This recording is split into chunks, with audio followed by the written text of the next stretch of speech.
मित्रांनो, आपण निफ्टीचं weekly analysis करणार आहे. चला तर मग लगेच व्हिडिओला सुरुवात करूयात. मित्रांनो, इथे पाहू शकता तुम्ही, आपण आपल्या टेलिग्राम ग्रुपला ज्या लेवल प्रोव्हाइड करतो त्या किती ॲक्युरेट काम करतात. तुम्हाला क्रॉस चेक करायचं असेल तुम्ही टेलिग्राम चॅनलला जाऊ शकता. डिस्क्रिप्शनमध्ये लिंक आहे, तिच्यात आपण ह्या लेवल दिलेल्या होत्या आणि तुम्ही यांची ॲक्युरेसी इथे चेकआउट करू शकतात. मित्रांनो, की ह्या किती ॲक्युरेट प्रमाणे आपल्याला परफॉर्मन्स करताना दिसतं. बरोबर लेवलवर आल्यावर प्राइस ॲक्शन इथे पॉज होते किंवा बाउन्स बॅक घेताना आपल्याला पाहायला मिळते. तर हेच असतं मित्रांनो लेवलचं मॅजिक.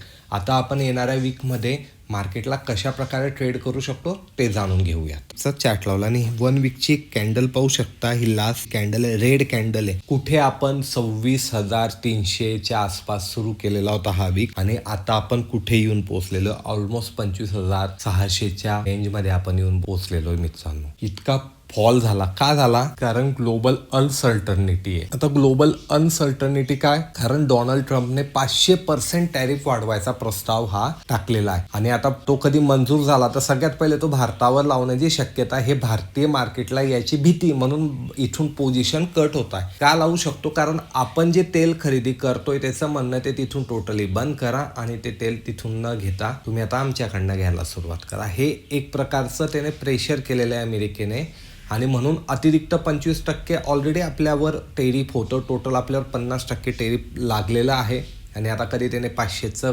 केलं तर कुठे ना कुठे आपलं टेरिफ वाढायची ते शक्यता आहे. त्यानंतर ती युद्धाची शक्यता होऊन गेली. अमेरिकेने ज्या प्रकारे अटॅक करून ग्लोबल अनसर्टनिटी केलेली आहे त्याचा पण इम्पॅक्ट आपल्याकडे आहे आणि अजून कोणतीही क्लिअरिटी नसते. मार्केटला क्लिअरिटी मिळाली ना मित्रांनो, तेव्हाच ते वरच्या दिशेने जातात. जेव्हा ही क्लिअरिटी नसली किंवा निगेटिव्ह न्यूज असली तर ते खालच्या साईडला येतं. निगेटिव्ह न्यूज असल्यावर तर ते खालच्या साईडला येणारच आहे, पण क्लिअरिटी नाही मार्केटकडे की नेमकं काय होणार तेव्हा ते खालच्या साईडला येतं. आणि शनिवार रविवार ह्या 2 दिवसांमध्ये अजून खूप घडामोडी होण्याची शक्यता आहे. त्यामुळे ना भरपूर पोझिशन इथून कट केल्या आणि त्याच्यानंतर जे स्टॉप लॉस होते ते ट्रिगर व्हायला लागले आणि स्टॉप लॉस हिट होता मार्केट आपल्याला खाली येताना दिसलेलं आहे.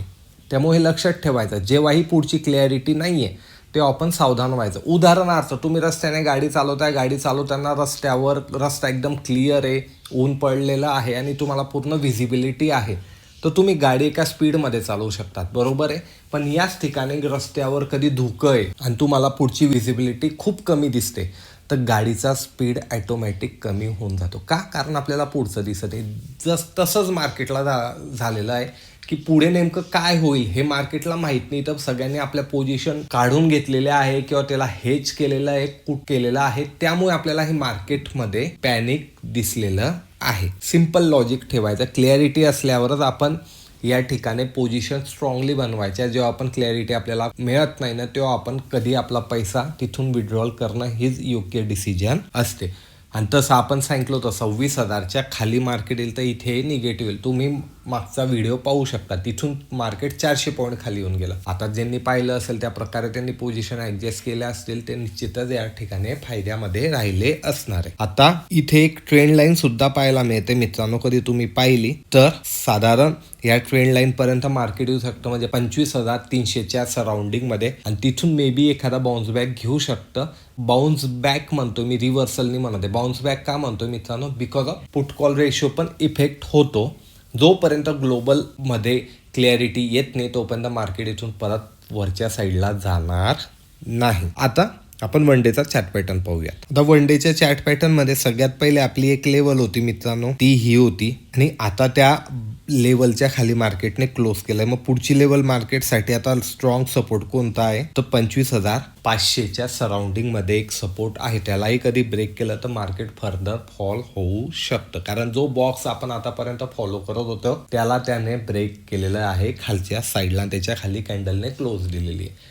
आता नेक्स्ट दिवसाची म्हणजे मंडेची कॅन्डल कशी बनते यावरच आपलं पुढचं ट्रेडिंग हे डिपेंड राहणार आहे मित्रांनो. आता आपण 15 मिनिटाच्या लेवल काढून घेऊयात, कारण इंट्राडेच्या लेवल आपल्याला मेन आहे की मार्केट कुठे जाऊ शकतं, कुठे थांबू शकतं आणि कशा प्रकारे तिथून रिव्हर्सल किंवा पॉज घेऊ शकतं. सगळ्यात पहिले फ्रायडेला म्हणजे शुक्रवारी ते सपोर्ट घेतला, ती एक लेवल आपल्यासाठी आहे. आता खालचे सपोर्ट काढण्यासाठी आपल्याला चार्टवर थोडं मागे जावं लागेल, कारण मागे गेल्याशिवाय आपल्याला त्याच्या खालची प्राइस ॲक्शन शोधायची की खाली आलं तर कुठपर्यंत येऊ शकतं. त्यानंतर आपल्याला ही एक लेवल दिसते मित्रांनो, इथे तुम्ही मार्किंग करू शकता. इथपर्यंत हा नेक्स्ट सपोर्ट आहे. यालाही कधी ब्रेक केलं मित्रांनो, आपल्याला मार्केट या ठिकाणी येताना दिसू शकतं. लास्ट सपोर्ट इंट्राडेसाठी बरं का, नाही तर तुम्ही म्हणा लास्ट सपोर्ट का, तर इंट्राडेसाठी इथपर्यंत मार्केट आपल्याला येताना दिसू शकतं. आता वरच्या लेवलसाठी तर आपल्याकडे इथला करंटली चार्ट उपलब्ध आहे, तर त्याच्यासाठी आपण काय करणार आहे, सर्वात पहिलं एक रजिस्टर आपल्याला या ठिकाणी हे दिसतंय की मार्केट इथपर्यंत येऊ शकतं. यालाही कधी ब्रेक केलं तर मार्केट साधारण या ठिकाणी येऊ शकतं, आणि यालाही कधी ब्रेक केलं मित्रांनो तर लास्ट रजिस्टर इंट्राडेसाठी हे असू शकतं. आता याच्यावरती खाली जातं तर आपण आपल्या टेलिग्राम ग्रुपला अपडेट करतो. आता या लेवलवर लगेच ट्रेड करायचं आहे का, तर नाही. या लेवल लावून पाहिजे, लेवल कशा प्रकारे काम करता हे जाणून घ्यायचं आहे, समजून घ्यायचं आहे, आणि याच प्रकारचे लेवल काढायला तुम्ही पण शिकू शकता. मी काय लॉजिकने लेवल काढलेल्या आहे, तर त्या लॉजिकने तुम्ही लेवल काढून पाहू शकता त्या लेवल कशा प्रकारे परफॉर्मन्स करतात.